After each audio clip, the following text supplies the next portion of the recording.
5 ways to be your own guru. Don't underestimate the power of self-knowledge. Unlike common sense, self-knowledge serves to obtain a quality of life and understand the constant conflicts of all humanity. It will make decision-making more manageable, so you don't need a guru. It might take a while, but is definitely worth the wait. No matter how we define a teacher or guru, an expert, an enlightened person, or someone who challenges us to look at our own limiting beliefs, these are still ways we look for wisdom outside of ourselves. But the most potent source of wisdom is within. This section will teach us to activate our inner teacher, our inner guru, to always have someone there for guidance and support. These kinds of teachers or therapists are no doubt powerful and can serve a purpose. It's not that systems, methods, and dogmas are not necessary.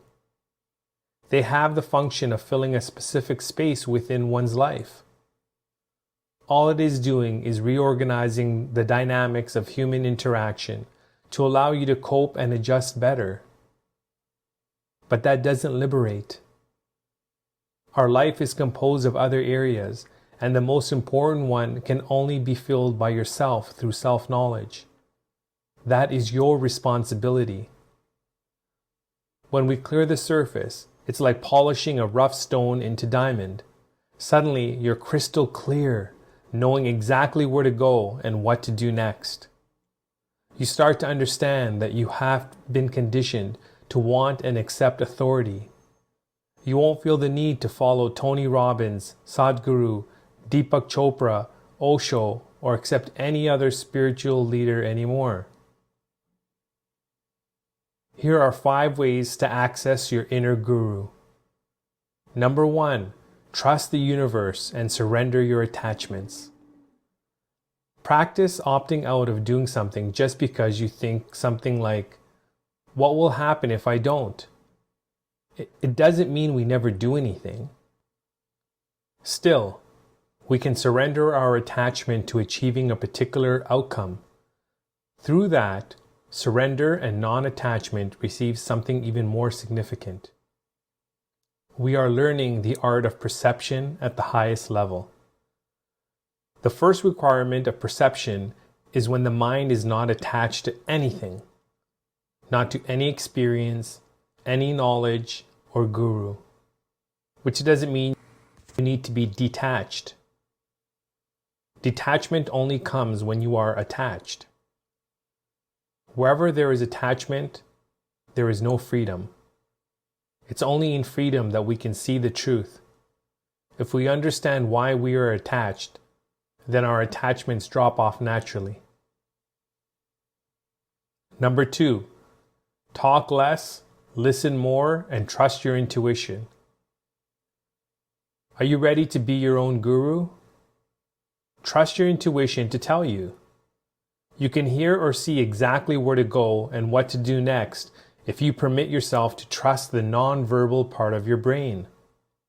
We're all intuitive, but we don't always know how to tap into this power appropriately. The power of intuition lies in its ability to empower you to make you stop being a follower. When you listen to your intuition, you are guiding yourself. You are building trust in the one person you'll always have with you.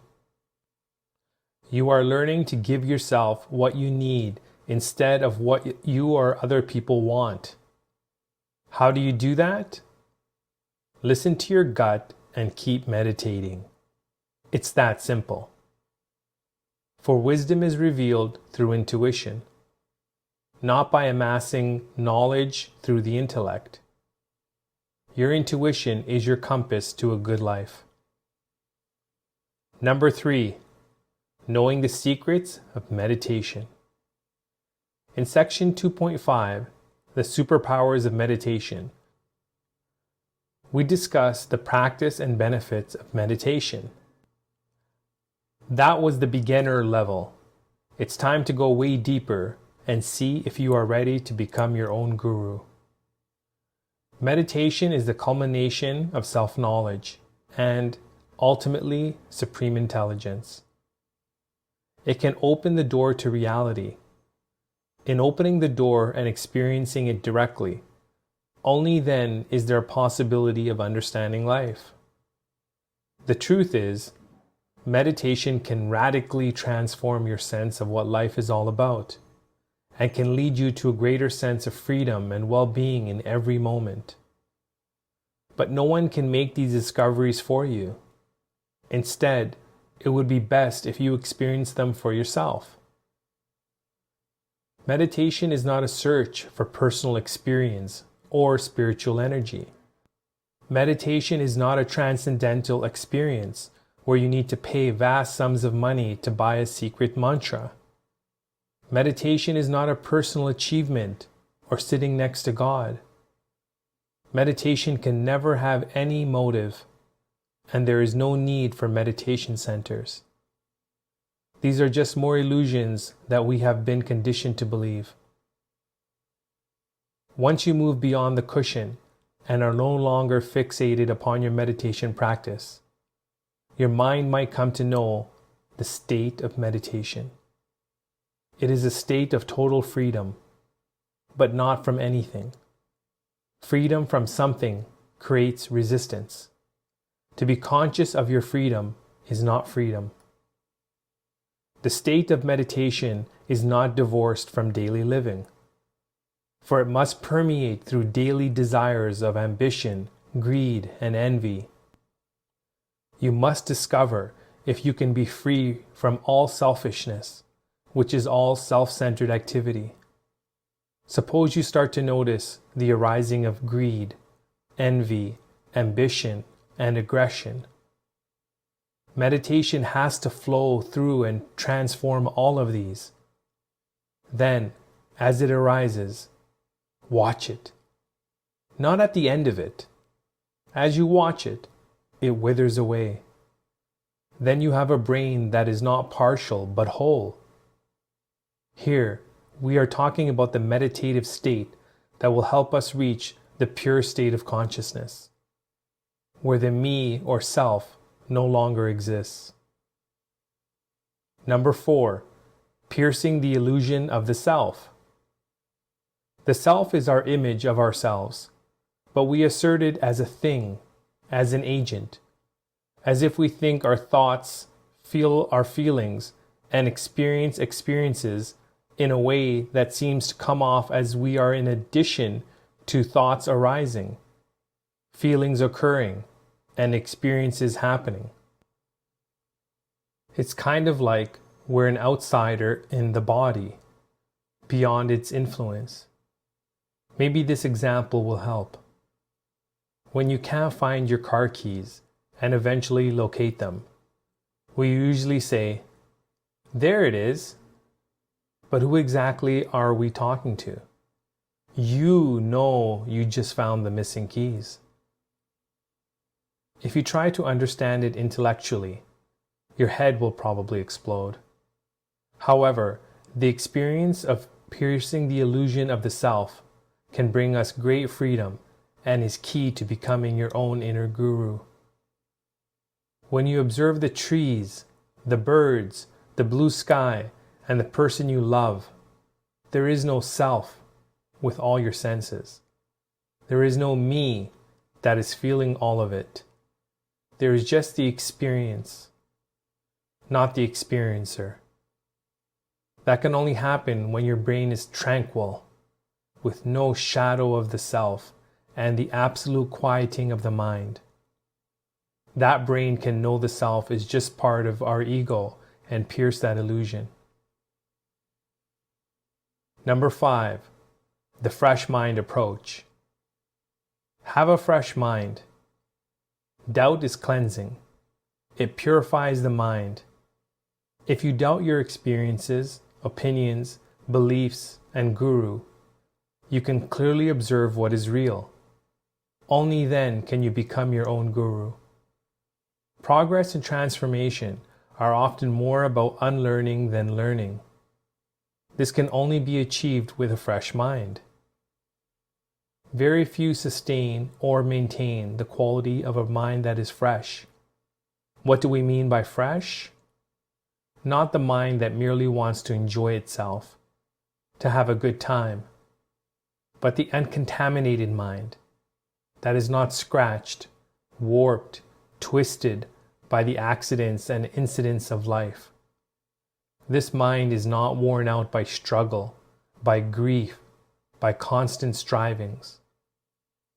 Indeed, it is necessary to have a fresh mind because the old mind is so full of the scars and memories that it cannot live. A mind that has decided and lives according to its decisions is dead. But a fresh mind is always determining anew, and a fresh mind does not burden itself with memories or traditions. So, at the very beginning, your mind is fresh, eager, and therefore capable of discovering something new all the time. Though it may pass through the valley of sorrow, a mind that carries no shadow of suffering remains unscratched. We do not think such a fresh mind is to be acquired. It is not a thing that you can purchase through effort and sacrifice. There is no secret technique, and it is not a marketable thing. Still, if you see its importance, the necessity of it, if you know its truth, then something else takes place. In conclusion, nobody can truly teach you about yourself except you.